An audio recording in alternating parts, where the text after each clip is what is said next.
নবনীরদ কান্তিধারম রসসাগর নাগর ভূপবরং।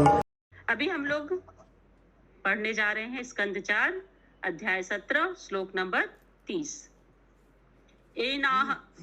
एना अहम आत्मयतनम विनिर्मिता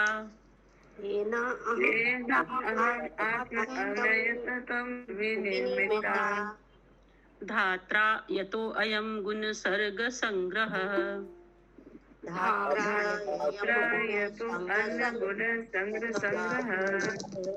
स एव माम हन्तुमुदायुधः स्वरात्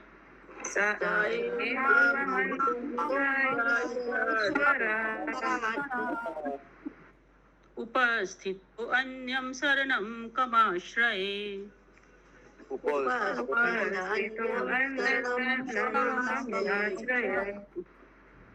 हाँ, पुनः माता जी अनुवाद पढ़िए। पृथ्वी ने आगे कहा, हे भगवान, आप भौतिक सृष्टि से पूर्ण संचालक हैं। आपने इस दृश्य जगत की तथा 3 भौतिक गुणों की उत्पत्ति की है, अतः आपने मुझ पर पृथ्वी को भी बनाया है जो समस्त जीव आत्माओं की आश्रय है। फिर भी हे भगवान, आप परम स्वतंत्र हैं।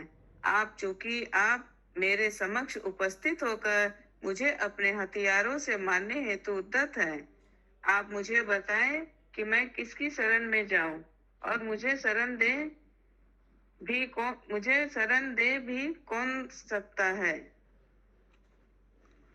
यहाँ पर पृथ्वी जो है, महाराज पृथ्वी को बोल रही है अपने। पहले तो वो भयभीत है, पहले तो भाग रही थी, उसका पीछा कर रहे थे पृथ्वी महाराज। जब वो एकदम शरणागत हो गई, समझ गई कि अब हमारा कोई बचने का कोई उपाय नहीं है, तो उनके शरणागत हो गई। और यहाँ पे पृथ्वी महाराज से अपना बचाव के लिए जो भी कह रही है कि आप तो संपूर्ण भौतिक के संचालक हैं, दृश्य जगत के 3 भौतिक गुणों की उत्पत्ति है। हमारा जो दृश्य जगत है वो तीनों भौतिक गुणों की उत्पत्ति, और आपने मुझ पृथ्वी को भी बनाया है जो समस्त जीवात्माओं का आश्रय है। फिर आप मुझे हथियार से मारने को उद्यत हो रहे। तो अब आप बताइए मुझको कि मैं किसके शरण में जाऊं और कौन मुझे शरण। जिसको आप शरण नहीं दे रहे उसको कोई भी शरण नहीं देगा। तात्पर्य माता जी। यहाँ पर पृथ्वी श्री भगवान के समक्ष पूर्ण आत्मसमर्पण के लक्षण प्रकट कर रही है। जैसा कि कहा जा चुका है कि जिसे श्री कृष्ण मारने को उद्धत हो, भला उसे कौन बचा सकता है, और जिसकी वे रक्षा करे उसको कौन मार सकता है। चूंकि श्री भगवान पृथ्वी को मारने हेतु उद्धत थे, अतः उसे कोई भी शरण देने वाला नहीं था। हम सबको श्री भगवान का संरक्षण प्राप्त है, अतः उचित यही होगा कि हमें से प्रत्येक व्यक्ति उनकी शरण में जाए। श्रीमद् भगवत गीता 18.66 में श्री भगवान उपदेश देते हैं। श्लोक है माता जी, हम पढ़े ना। सर्वधर्मान् परित्यज्य मामेकं शरणं व्रज, अहं त्वां सर्व पापेभ्यो मोक्षयिष्यामि मा शुचः। तू सब प्रकार के धर्मों को त्याग कर एकमात्र मेरी शरण में आ जा, मैं तेरा संपूर्ण पापों से उद्धार कर दूंगा, तू डर मत। श्री भक्ति विनोद ठाकुर गाते हैं, हे भगवान, जो कुछ भी मेरे पास है, यहाँ तक कि मेरा मन, सभी भौतिक आवश्यकताओं का केंद्र, अपना घर, अपना शरीर तथा इस शरीर में संबंधित जो कुछ भी है, मैं अब आपको समर्पित करता हूँ। अब आप अपनी इच्छा अनुसार जो भी करना चाहे उसके लिए पूर्णतः स्वतंत्र हैं। आप चाहे तो मुझे मारे और चाहे तो बचाएं। प्रत्येक दशा में मैं आपका शाश्वत दास हूँ और आपको अधिकार है कि आप चाहे जो भी करें। हरे कृष्ण। हरे कृष्णा। तो यहाँ पे पृथ्वी कह रही है भगवान से कि भगवान, अब तो मैं आपके शरण में हूँ और आप पूर्णतः से स्वतंत्र हैं। आप तो सर्व परम पुरुष भगवान है, परम पुरुष पुरुषोत्तम है, और आप जिसको चाहे बचा सकते हैं और जिसको चाहे आप उसको मार सकते हैं। उसको आपसे कोई और नहीं बचा सकता है। तो उनके मतलब शरणागत हो गई है। तो भगवान के संरक्षण में जाता है तो भगवान उसको वचन देते हैं। वो हम लोग इस श्लोक में पढ़े कि भगवान उसको वचन देते हैं कि तुम मेरी शरण में अगर आज गए तो हर तरह से तुम्हारा उद्धार होगा, तुम डरो मत और मेरी शरण में आ जाओ। तो इसी संबंध में भक्ति विनोद ठाकुर का भी एक भजन है, मतलब कीर्तन है। अगर किसी को याद है तो बताइए, याद है किसी को कौन सा कीर्तन है भक्ति विनोद ठाकुर का? हरे कृष्ण माता जी। हाँ माता जी बोलिए। ওটা আছে মানস দেহ কেহ जो কিছু मोर অর্পিল তুয়া পদে नंद किशोर। हाँ एकदम सही बोल रही है माता जी। तो यहाँ भक्ति विनोद ठाकुर कहते हैं कि भगवान मेरा जो भी शरीर है, जो भी हमारे परिवारजन है, जो भी भौतिक हमारे पास है, सब तो आपका दिया हुआ है। अब इसके साथ आपको जो इच्छा हो आप करिए। नंद किशोर यानी नंद के लाल। तो इतना अच्छा भजन है भक्ति विनोद ठाकुर हम लोग को इतने अच्छे से समझा रहे हैं इस भजन के द्वारा कि हमको कहाँ जाना चाहिए। हमारे पास बस एकमात्र रास्ता है भगवान का शरण। ठीक है, अब हम लोग नेक्स्ट श्लोक पढ़ते हैं 31। य एतद् आदाव सृज चराचरम्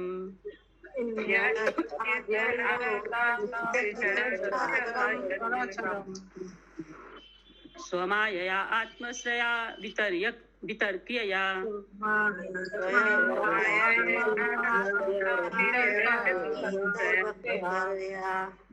त एव सोऽयं किल गोप्तुम् उद्यतः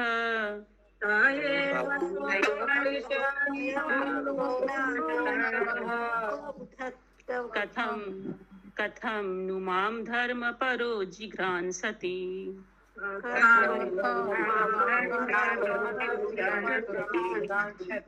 अनुवाद। आपने सृष्टि के प्रारंभ में अपनी अकल्पनीय शक्ति से इन समस्त स्थावर तथा जंगम जीवों को उत्पन्न किया है। अब आप अपनी शक्ति से जीव आत्माओं की रक्षा करने हेतु उद्यत हैं। आप धर्म के नियमों के परम रक्षक हैं। आप मुझ गाय रूपी को मारने हेतु इतने उत्सुक क्यों हैं? तात्पर्य माता जी। पृथ्वी तक करती है कि इनमें संदेह नहीं है कि जो सृष्टि करता है वो अपनी इच्छा से संहार भी कर सकता है। पृथ्वी प्रश्न करती है कि जब श्री भगवान हर एक प्राणी को शरण देने हेतु तैयार रहते हैं तो फिर वे उसे क्यों मानना चाह रहे हैं। अतंतः पृथ्वी के समस्त जीवात्माओं की आश्रय स्थल है, जो पृथ्वी ही उनके लिए खाद्यान्न उत्पन्न करती है। हरे कृष्ण। हरे कृष्ण। तो यहाँ पृथु महाराज से प्रश्न कर रही हैं कि वही तो समस्त जीवात्माओं की आश्रय स्थल है, सभी को खाद्यान्न देती हैं। वही फिर भगवान, तो इसमें कोई संदेह नहीं है कि जो सृष्टि करता है उसको संहार करने का भी हक है। तो फिर वो प्रश्न कर रहे हैं कि भगवान अगर आपकी शरण में आना चाहते हैं तो उसे आप क्यों मारना चाह रहे हैं? क्या कारण है कि आप मुझे मारना चाह रहे हैं? तो हम लोग श्लोक पर नंबर 32 पढ़ेंगे। नूनं बते सस्य समिहितं जने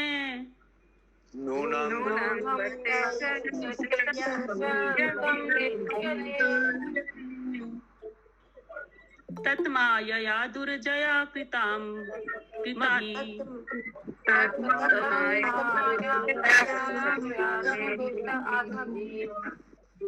न लक्ष्यते यस्त्वकरोद कार्यत्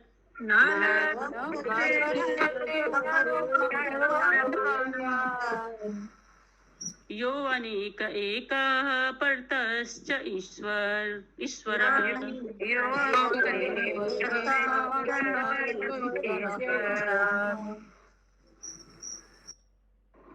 हे ईश्वर, यद्यपि आप एक हैं तो भी अपनी अकल्पनीय शक्तियों से आपने अपने आप को अनेक रूपों में विस्तारित कर रखा है। आपने इस ब्रह्मांड की रचना ब्रह्मा के मध्य से की है। अतः आप प्रत्यक्ष पूर्ण पुरुषोत्तम भगवान हैं। जो लोग अधिक अनुभवी नहीं हैं वे आपके दिव्य कार्य को नहीं समझ सकते, क्योंकि वे व्यक्ति आपकी माया से अविरत हैं। हरे कृष्ण। तात्पर्य पढ़िए माता जी। ईश्वर एक है, किंतु वह अनेक शक्तियों यथा भौतिक शक्ति, आध्यात्मिक शक्ति, तटस्थ शक्ति इत्यादि में विस्तार करते हैं। जब तक किसी पर विशेष कृपा ना हो, वह नहीं समझ सकता है कि इन शक्तियों के माध्यम से पूर्ण पुरुषोत्तम भगवान किस प्रकार कार्य करते हैं। जीव आत्मा भी श्री भगवान की तटस्थ शक्ति है। ब्रह्मा भी इन जीव आत्माओं में से एक हैं, किंतु परमेश्वर ने इन्हें विशेष शक्ति प्रदान की है। यद्यपि ब्रह्मा इस ब्रह्मांड के सृष्टा माने जाते हैं, किंतु परम सृष्टा तो पूर्ण पुरुषोत्तम भगवान ही हैं। इस श्लोक के मायामय शब्द महत्व का है। माया का अर्थ है शक्ति। ब्रह्मा शक्तिमान नहीं है, वरन वे श्री भगवान की तटस्थ शक्ति के प्राकट्यों में से एक हैं। कहने का तात्पर्य यह है कि ब्रह्मा मात्र साधन है। यद्यपि कभी कभी योजनाएं विरोधाभासी लगती है, किंतु समस्त कार्यों के पीछे एक विशिष्ट योजना होती है। जो अनुभवी है और जिन पर श्री भगवान की कृपा है, वह श्री भगवान की परम योजना को समझ सकता है, जिसके अनुसार सारे काम हो रहे हैं। हरे कृष्ण। हरे कृष्णा। यहाँ पर किसी का कोई प्रश्न है? एकदम इजी है। यहाँ पे कहा जा रहा है कि ब्रह्मा सृष्टि करता है। हम लोग ये जानते हैं कि ब्रह्मा सृष्टि करते हैं, लेकिन परम सृष्टा कौन है? परम पुरुष पुरुषोत्तम भगवान है। माया क्या है? माया का अर्थ है शक्ति। तो ब्रह्मा शक्तिमान नहीं है। शक्तिमान कौन है? परम शक्तिमान एकमात्र भगवान है। और ब्रह्मा क्या है? जीव है, जीव तत्व है। तो कहने का यहाँ पर यही कहा जा रहा है कि ब्रह्मा एकमात्र साधन है, सृष्टिकर्ता भगवान है। सब कुछ उन्हीं के बस में है। जो करना है, जो भी योजना बनाना है, कौन करेगा? भगवान। उन्हीं के अनुसार सारा काम हो रहा है। तो हम लोग आप पढ़ रहे हैं श्लोक नंबर 33। सर्गादियो अस्य अनुरणद्धि शक्तिभिः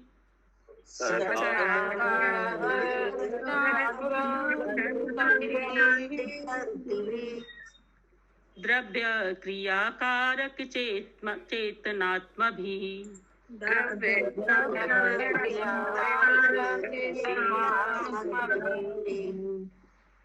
तस्मै समुन्नति अनिरुद्ध शक्तये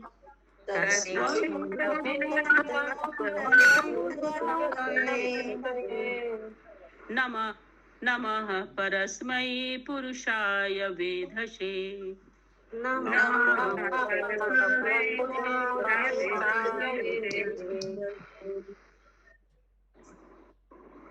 हे भगवान, आप अपनी शक्तियों द्वारा भौतिक तत्वों, इंद्रियों, इनके नियामक देवों, बुद्धि, अहंकार तथा प्रत्येक वस्तु के आदि कारण हैं।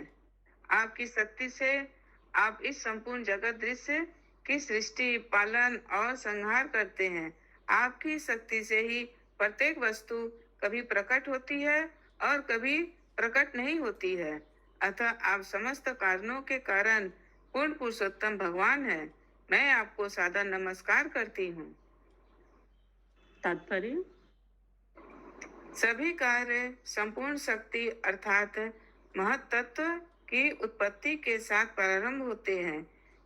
तब तीन गुणों के शोभ से भौतिक तत्वों की उत्पत्ति होती है। मन, अहंकार तथा इंद्रियों के नियामक भी तभी उत्पन्न होते हैं। यह सब एक एक करके श्री भगवान की अकल्पनीय शक्ति से प्रस्तुत होते हैं। आधुनिक इलेक्ट्रॉनिक में केवल एक बटन दबाने से क्रियाओं की श्रृंखला चालू हो जाती है, जिससे एक के बाद एक अनेक कार्य संपन्न होते हैं। इसी प्रकार पूर्ण पुरुषोत्तम भगवान उत्पत्ति का बटन दबाते हैं तो विभिन्न शक्तियों, तत्वों को तथा उनके विभिन्न नियामकों को उत्पन्न करती है और बाद में उनकी अन्योन्य क्रियाएं श्री भगवान की अकल्पनीय योजना का अनुसरण करती है। हरे कृष्ण। तो यहाँ पे यही कहा जा रहा है कि भगवान की जब भगवान का जब महत्व तक का भगवान उत्पत्ति करते, तो उसके साथ साथ धीरे धीरे सब कुछ, सारा भौतिक प्रकृति में जो भी उत्पत्ति होती है, धीरे धीरे सब एक उत्पन्न होने लगती है। तीन गुणों के क्षोभ से भौतिक तत्व की उत्पत्ति होती है। मन, अहंकार, इंद्रियों के नियामक उत्पन्न होते हैं। भगवान की अकल्पनीय शक्ति से सृष्टि आरंभ होती है। जैसे का इसका उदाहरण दिया गया है एक इलेक्ट्रॉनिक बटन के द्वारा। जैसे एक बटन को हम दबाते हैं तो सब क्रिया शुरू हो जाती है, तो ऐसे ही भगवान जब उत्पत्ति का बटन दबाते हैं तो उनकी विभिन्न शक्तियों से नियामक उत्पन्न होते हैं। श्लोक नंबर 34। नियामक क्या होता है? हरे कृष्णा। हाँ माता जी, मतलब जो प्रकृति में जो भी सृष्टि होती है, जड़ चेतन जो कुछ भी हम लोग देख रहे हैं, वे सब का उत्पत्ति जब भगवान एक बटन दबाते हैं तो धीरे धीरे वो सबकी उत्पत्ति होती है, जो भी हम लोग देख रहे हैं। इंद्रियों के नियामक जो लिखा हुआ है, अहंकार इंद्रियों के नियामक भी तभी उत्पन्न होते हैं। इंद्रियों के नियामक कौन हुआ? इंद्रियों के मन अहंकार इंद्रिय शक्ति से जो कुछ मतलब माता जी उत्पत्ति होता है इंद्रियों के द्वारा। इंद्रियों माने जो हमारे अंदर जो भी उत्पत्ति होती है, जो मतलब बुद्धि, हाँ बुद्धि भी हो सकता है, बुद्धि भी हो सकता है। इंद्रिय के थ्रू जो मतलब नए जीव उत्पन्न होते हैं, हस्तक्षेप नहीं करते हैं ना। परस्पर इंद्रियों के मिलने से भी तो जीव की उत्पत्ति होती है ना, तो उसी को इंद्रिय के नियामक दिया हुआ है यहाँ पर। इंद्रियों के नियामक भी तभी उत्पन्न होते हैं। इंद्रियों का नियामक भगवान को भी तो कह सकते हैं माता जी। नहीं, यहाँ तो कह रहा है तभी उत्पन्न होते हैं मन अहंकार और इंद्रियों के नियामक। यहाँ भगवान को नहीं, यहाँ भगवान को नहीं बोला जा रहा है माता जी। यहाँ इंद्रियों परस्पर इंद्रियों के मिलने से भी तो बहुत कुछ उत्पन्न होता है ना, उसके बारे में यहाँ कहा। हाँ, भगवान तो देवता है इंद्रियों के नियामक। नीचे भी लिखा हुआ है तो विभिन्न शक्तियां तत्वों को तथा उनके विभिन्न नियामकों को उत्पन्न करना। विभिन्न नियाम, हाँ, तो विभिन्न शक्तियां तत्वों को तथा उनके विभिन्न नियामकों को। बहुत सारा। हाँ माता जी, नियामक का क्लियर नहीं हुआ माता जी। फिर क्या होगा माता जी बताइए, अगर आपको कुछ समझ में आ रहा है तो। इसीलिए तो पूछ रहे थे माता जी। नहीं, वो तो हमको भी समझ में नहीं आ रहा है। हाँ माता जी, नियामक मतलब तो कंट्रोलर होता है। कंट्रोलर मतलब भगवान यहाँ पर देवता है माता जी। यहाँ पर नियामक, यहाँ भगवान नहीं होंगे। तो ठीक है, कंट्रोलर देवता ही कंट्रोलर यदि माता जी बोल रही है तो देवता लोग हो सकते हैं। हाँ, देवता हो सकते हैं। विभिन्न शक्तियाँ, एक सेकेंड पढ़िए उस लाइन को। विभिन्न शक्तियाँ तत्वों को तथा उनके विभिन्न नियामकों, यानी जो जो देवता जो कुछ उत्पन्न करते हैं उनको, उनके बारे में यहाँ कहा जा रहा है। विभिन्न शक्तियाँ तत्वों को और उनके विभिन्न नियामक, है ना, को उत्पन्न करती हैं। ठीक है, तो देवता लोग के लिए यहाँ बोला जा रहा होगा। देवता लोग पंच तत्व है ना, तो पंच तत्व के 5 देवता भी तो है। 5 देवता भी है, हाँ, अग्नि वायु सबके अलग अलग देवता हैं। श्लोक नंबर 34। सवै भगवान। हाँ माता जी, মাতাজি তাৎপর্যের সেকেন্ড লাইনটা ওটা কি বলছে যে 3 गुणों के क्षोभ से, 3 गुणों के क्षोभ से भौतिक तत्वों के, मतलब माता जी जब 3 गुण मिल के आपस में प्रक्रिया करते हैं तब भौतिक तत्व की उत्पत्ति होती है ना। रजो गुण, तमो गुण, सतो गुण, उसी के बारे में बोला जा रहा है। ठीक है, श्लोक नंबर 34। सवै भवानात्म विनिर्मितं जगत्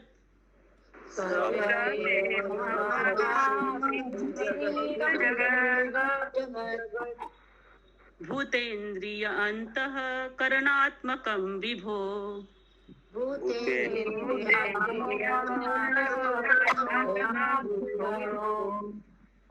संस्थापयिष्यन् ज माम रसातला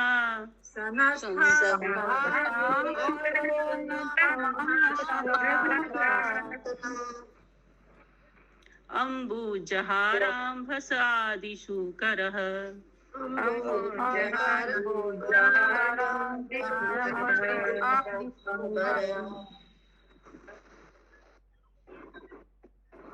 हे भगवान, आप सदैव अजन्मा है। एक बार आपने आदि सुकर वराह रूप में मुझे ब्रह्मांड के नीचे के जल से बाहर निकालकर बचाया था। आपने संसार के पालन हेतु अपनी शक्ति से सभी भौतिक तत्वों, इंद्रियों तथा हृदय की उत्पत्ति की थी। तात्पर्य पढ़िए माता जी। यहाँ पर उस समय का उल्लेख है जब भगवान श्री कृष्ण वराह के रूप में प्रकट हुए थे और जल में डूबी हुई पृथ्वी का उद्धार किया था। हिरण्याक्ष असुर ने धरती को इसकी कक्षा से अलग करके उसे गर्भोदक सागर के जल में फेंक दिया था। तब श्री भगवान ने आदि बराह का रूप धारण करके धरती का उद्धार किया था। हरे कृष्णा। हरे कृष्णा। तो ये कथा तो हम सभी लोग जानते हैं कि किस प्रकार हिरण्याक्ष धरती को उठा के फेंक दिया था जल में, गर्भोदक सागर में। तो भगवान बराह के रूप में धरती को, पृथ्वी को बचाए थे। उसी के बारे में यहाँ कहा जा रहा है। ठीक है। श्लोक नंबर 35। अपामुपस्थे मैनान् अव्यवस्थिताः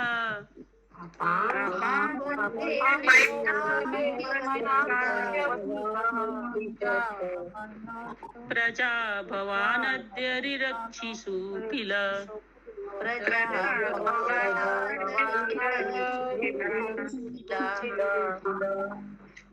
सवीरमूर्तिं समभूत्थराधरो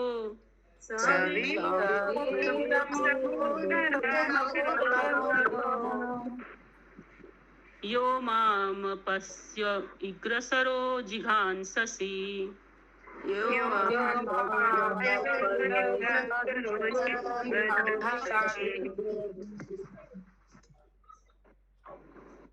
हे भगवान, इस प्रकार आपने एक बार जल राशि से मेरा उद्धार किया, जिससे आपका नाम धराधर अर्थात पृथ्वी को धारण करने वाला पड़ा।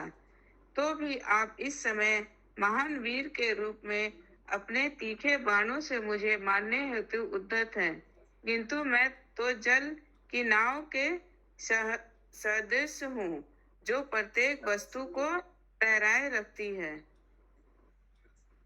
तात्पर्य माता जी। श्री भगवान धराधर कहलाते हैं, जिसका अर्थ है वे जो वराह अवतार के रूप में पृथ्वी को अपनी दाढ़ पर रखते हैं।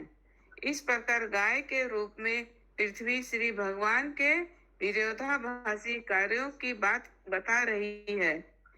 यद्यपि श्री भगवान ने एक बार पृथ्वी की रक्षा की थी, किंतु अब वे पृथ्वी रूपी नाव को उलटना चाह रहे थे। श्री भगवान की गतिविधि को कोई नहीं समझ पाता। अल्प ज्ञान के कारण मनुष्य को श्री भगवान की गतिविधियां विरोधाभासी जान पड़ती है। हरे कृष्णा। हरे कृष्णा। तो भगवान को धराधर भी कहा जाता है, किस लिए? क्योंकि बराह रूप में उन्होंने धरती को अपने दाढ़ पर धारण किया था। धराधर माने धरती को धारण करने वाला। यहाँ पर गाय माता कह रही हैं पृथु महाराज से कि यहाँ पर विरोधाभास हो रहा है। क्यों? एक समय था जब आपने मुझे बचाया, गर्भोदक सागर में जब मैं गिर गई थी तो आपने मुझे बचाया, लेकिन आप उसी पृथ्वी को अब रक्षा करने की बजाय उसको आप उसका संहार करना चाहते हैं, पृथ्वी रूपी नाव को आप पलटना चाहते हैं। तो इसको यहाँ पे कहा जा रहा है कि अल्प ज्ञान के कारण, यहाँ पे जो है कि मतलब ज्ञान की कमी के कारण ये सब बातें हम लोगों को विरोधाभासी जान पड़ती हैं। जबकि पृथु महाराज तो पृथ्वी को इसलिए उसको मतलब डरा रहे हैं क्योंकि उसने लोगों के अन्न का कमी कर दिया था, लोगों को अन्न नहीं दे रही थी। श्लोक नंबर 36। नूनम जनैर्हित हितम ईश्वराणाम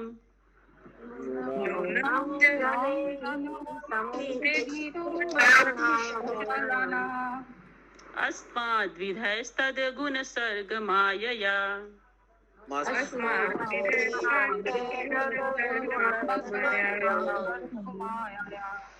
न ज्ञायते वो हित चित्त वर्तमभि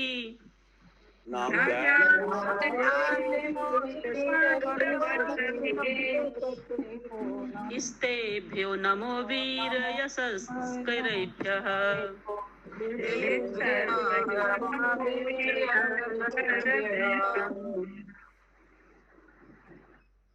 हे भगवान, मैं भी आपकी त्रिगुणा तत्व शक्ति से उत्पन्न हूँ, फलतः मैं आपकी गतिविधियों से भ्रमित हूँ। जब आपने भक्तों के कार्यकलाप समझ के परे है, तो फिर आपकी लीलाओं के विषय में क्या जाए। इस प्रकार प्रत्येक वस्तु हमें विरोधाभासी और आश्चर्यजनक लगती है। अनुवाद तात्पर्य माता जी। पूर्ण पुरुषोत्तम भगवान के विभिन्न रूपों तथा अवतारों के कार्यकलाप असामान्य तथा आश्चर्यजनक होते हैं। बेचारा शूद्र मानव इन कार्यकलापों के उद्देश्यों तथा योजनाओं को कैसे समझ सकता है। अर्थात श्री जीव गोस्वामी ने कहा है कि जब तक श्री भगवान के कार्यों को अकल्पनीय नहीं स्वीकार कर लिया जाए, उनकी व्याख्या असंभव है। पूर्ण पुरुषोत्तम भगवान गोलोक वृंदावन में श्री कृष्ण के रूप में नित्य स्थित हैं। उसके साथ ही साथ उन्होंने अनेक रूपों में अपना विस्तार कर रखा है, यथा राम, नृसिंह, वराह तथा शंकरसन के अन्य प्रत्यक्ष अवतार। शंकरसन बलदेव के विस्तार हैं और बलदेव भगवान श्री कृष्ण के प्रथम प्राकट्य हैं, इसलिए ये सभी अवतार कला कहलाते हैं।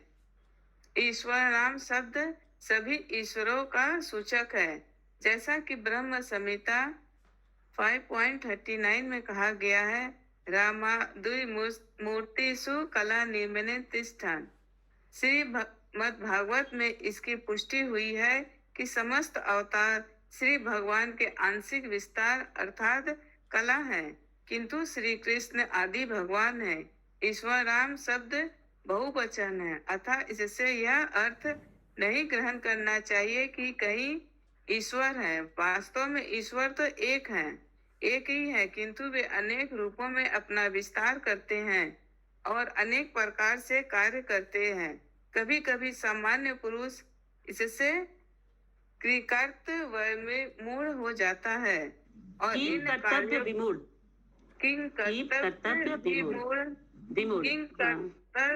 मूढ़ हो जाता है और इन कार्यों को विरोधाभासी भी मानने लगता है, किंतु ये विरोधाभासी है नहीं। श्री भगवान के समस्त कार्यकलापों के पीछे एक महान योजना छिपी रहती है। हरे कृष्णा। तो यहाँ पर कहा जा रहा है ईश्वरा नाम। ईश्वरा नाम मतलब लोग सोच सकते हैं कि भगवान कई भगवान है, कई भगवान है, बहुत सारे भगवान है। नहीं, भगवान जो है सिर्फ एक है और जितने भी हम लोग रूप देख रहे हैं सब भगवान के अवतार हैं। पूर्ण अंश जो है सिर्फ पूर्ण परमेश्वर भगवान ही पूर्ण अंश है, बाकी सब उनके अवतार हैं और जिनको हम लोग कला के नाम से भी जानते हैं। कला कहते लिखा है ना, ये सभी अवतार कला कहलाते हैं। जैसे शंकरसन है, बलदेव हैं, ये सब भगवान के कला हैं। तो भगवान का बहुवचन, ईश्वरा नाम जो शब्द है वो बहुवचन है। इसका मतलब ये नहीं है कि ईश्वर अनेक है, भगवान सिर्फ एक है और जितने भी रूप हम लोग जितने भी नाम से भगवान को जान रहे हैं वो सब उनके अवतार हैं। आगे माता जी। हमारे समझाने हेतु कभी कभी यह कहा जाता है कि श्री भगवान चोर के तथा गृहस्थ के भी हृदय में विद्यमान है, किंतु चोर के हृदय में परमात्मा कहते हैं जाओ और अमुक घर से वस्तुएं चुरा लाओ, किंतु उसी समय वे गृहस्थ से कहते हैं चोरों तथा सेध लगाने वालों से होशियार रहो। भिन्न भिन्न व्यक्तियों को दिए गए हैं ये आदेश विरोधी प्रतीत होते हैं, किंतु हमें जान लेना चाहिए कि परमात्मा अर्थात पूर्ण पुरुषोत्तम भगवान के पास कुछ योजना है और हमें ऐसे कार्यकलापों को विरोधाभासी नहीं मानना चाहिए। सबसे अच्छा मार्ग यह है कि पूर्ण मनोयोग से श्री भगवान में समर्पित हो जाए और उनके द्वारा रक्षित होकर सदैव शांति पूर्वक रहा जाए। इस प्रकार श्रीमद् भागवतम के चतुर्थ स्कंद के अंतर्गत महाराज पृथु का पृथ्वी पर कुपित होना नामक 17वें अध्याय के भक्ति वेदांत तात्पर्य पूर्ण हुए। हरे कृष्ण। हरे कृष्ण। तो यहाँ पर चोर और गृहस्थ का उदाहरण दिया गया है। तो चोर के हृदय में परमात्मा कहते हैं जाओ अमुक घर से वस्तुएं चुरा लाओ। इसका कोई उदाहरण किसी को पता है?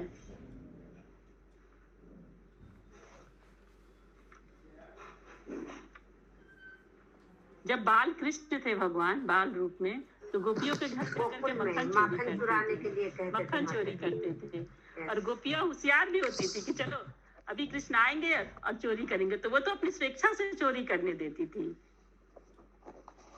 तो यहाँ पर उदाहरण दिया रहा है कि जाओ और चोरी करते। भगवान तो बचपन में जाते थे, गोपियों के घर से चोरी करते थे, यशोदा माँ के डांट भी खाते थे, उलाहना भी सुनते थे उनका, गोपियों का। ठीक है, और कोई प्रश्न है किसी का यहाँ पे? हरे कृष्णा माता जी। हाँ माता जी बोलिए। बोले माता जी प्रश्न मुझे तो ये श्लोका नंबर 3 तक करना है, मेरा तो 2-3 क्लास छूट भी गया है सेवा के कारण। हाँ बोलिए माता तो जी। उसमें जो क्वेश्चन है ना, मैंने गाय का ये रूप क्यों ग्रहण किया ये तो पता हो गया। दूसरा जो क्वेश्चन है कौन बछड़ा बना और धोने का पात्र क्या था, इसका वो आंसर माता जी अभी तक नहीं, अभी कंफर्म नहीं हुआ माता जी, वो अभी क्लियर नहीं हुआ। अभी एक चल ही रहा है ये चैप्टर। ये नया अध्याय जो शुरू होगा ना हाँ, उसमें नेक्स्ट चैप्टर में देखिए है ना, पृथु महाराज द्वारा पृथ्वी का दोहन, हो सकता है उसमें इसका आंसर मिले। हाँ बीच में कहीं मेरा नहीं, अभी तक तो हम लोग पढ़ रहे हैं कंटिन्यू, तो कहीं नहीं मिला माता जी। हरे कृष्णा। श्रीमद् भागवतम की जय।